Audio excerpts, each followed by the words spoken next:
multiple stories all entwined into one, being told at different times, back to back. So it's very unique. Definitely check it out. Um, yeah, there's not much more to say on it, other than Halloween used to be about celebrating the dead. Now, in sort of a sense, it's become a very twisted version of Halloween. We are now, instead of celebrating the dead and, demons and the spirits and all what Halloween used to be, we are now apparently dressing up like slutty nurses and police officers and, taking the whole meaning to a very wrong way. You know what? I will be the first to admit I'm not a big fan of Halloween. I didn't actually dress up too much as a kid. I remember dressing up as like Cookie Monster and a ninja when I was little, and then I got out of it. I didn't really enjoy it. I grew up in a very Christian home, and so some of the symbolisms, of Halloween, weren't that interesting to me. But I found that from when I was a kid to now, it seems we're trying so hard to go off and make this, an adult holiday, and going off and making this even scary and scary. I remember last year walking with my wife in a Walmart, and some little lady goes off, throws on a mask, and her little girl, who could have been much older than two, is around the corner. She calls her little girl around the corner, and then goes boo, and her little girl starts screaming, and she's laughing, thinking this is interesting. I want to go over and slap her.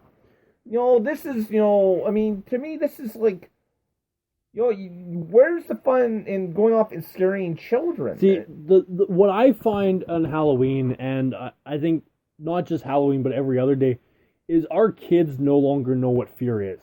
And when you start losing the meaning of fear, or the understanding of fear, you start accepting things as they are.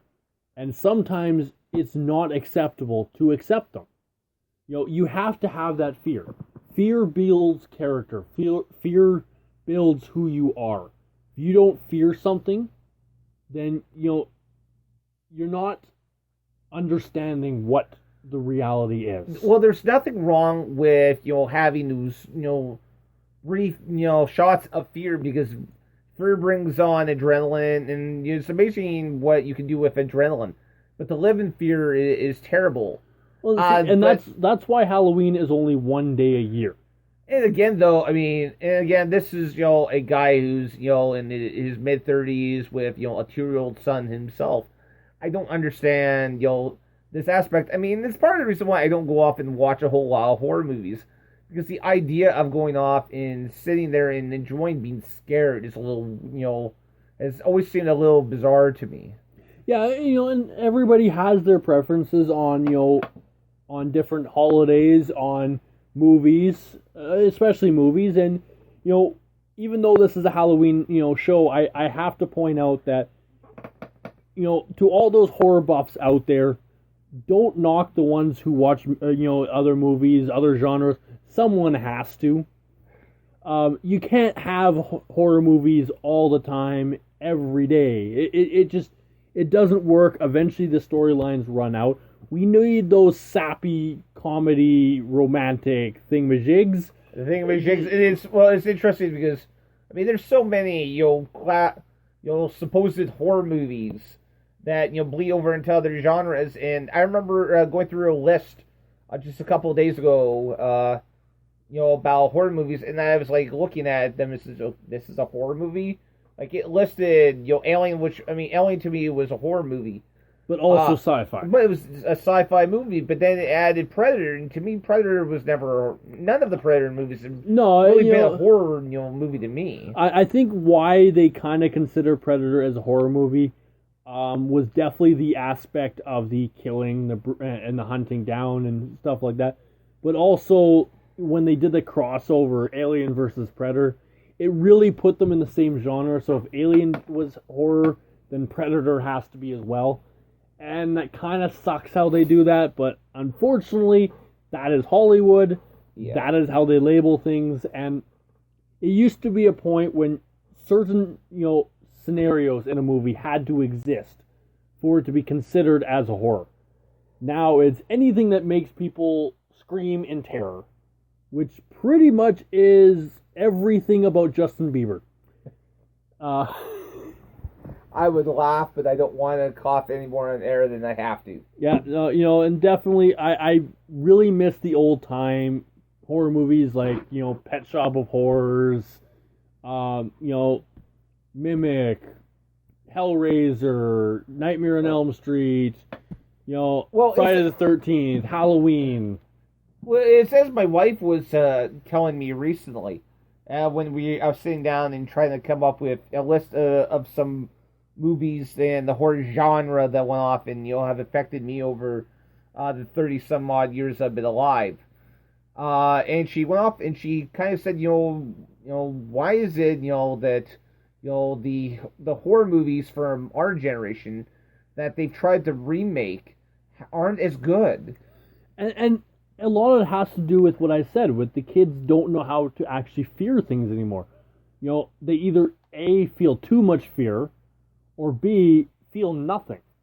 And see, we enjoyed that little shot of fear growing up. At least I did. I can't speak for you, different, age difference.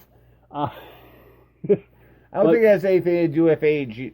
Again, my buddy Sweet Daddy, I mean, he's only a couple months younger than me, and he absolutely adores, the genre. Yeah, some people do, and some people don't. I think now we're really protecting our kids way too much, and we're sheltering them and, keeping them away from things like that.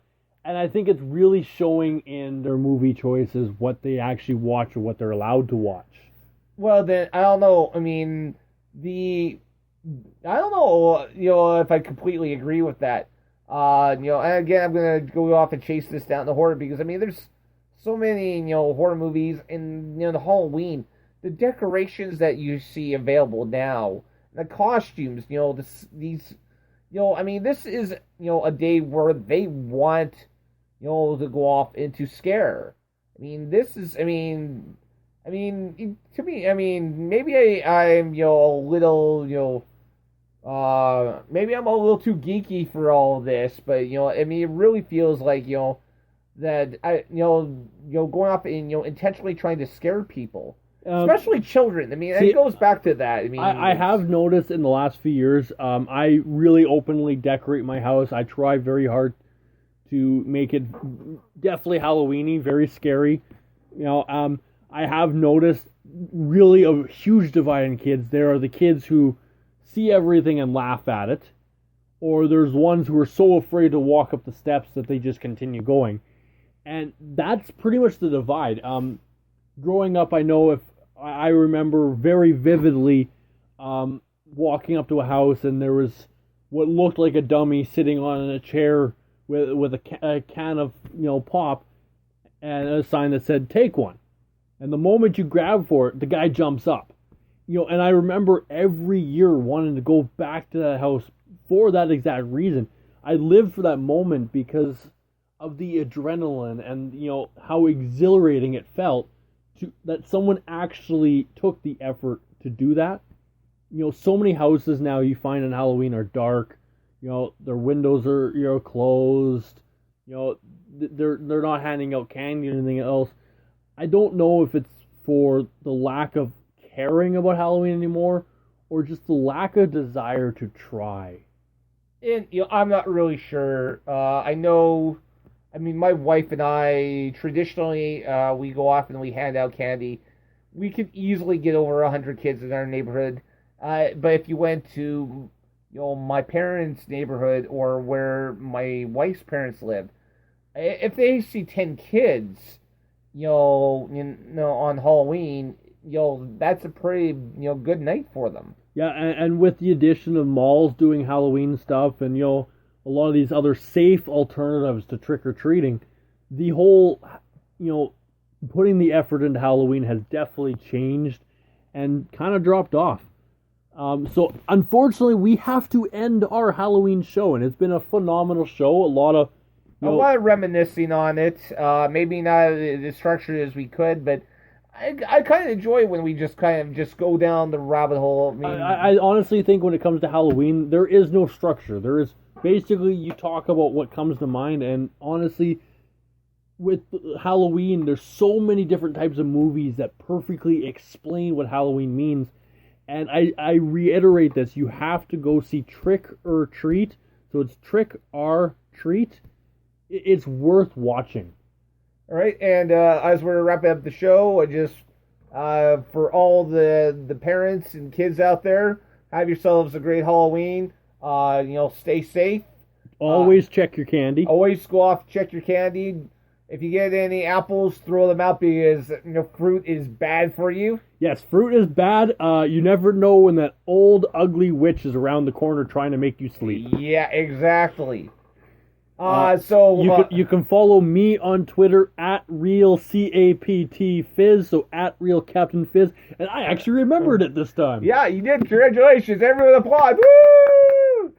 You can follow me, that local fellow, at That Mask Guy. You can follow the show on Twitter at FizzMask Show. We're also on Facebook, Tumblr, and YouTube, which I realized we didn't bring up last time. No, we did not bring up YouTube. And of course, we're also on Instagram. That's at Fizz and Mask Show. So you know what? We're going to be very active this coming Sunday. You can find the Captain and I at the Central Canadian Comic Con, better known as C4, here in Winnipeg, Manitoba. At the Convention Center. I personally will be there on Sunday. Probably most of the day because I have no life and I am a huge geek, and it's been a very long time since I've gone.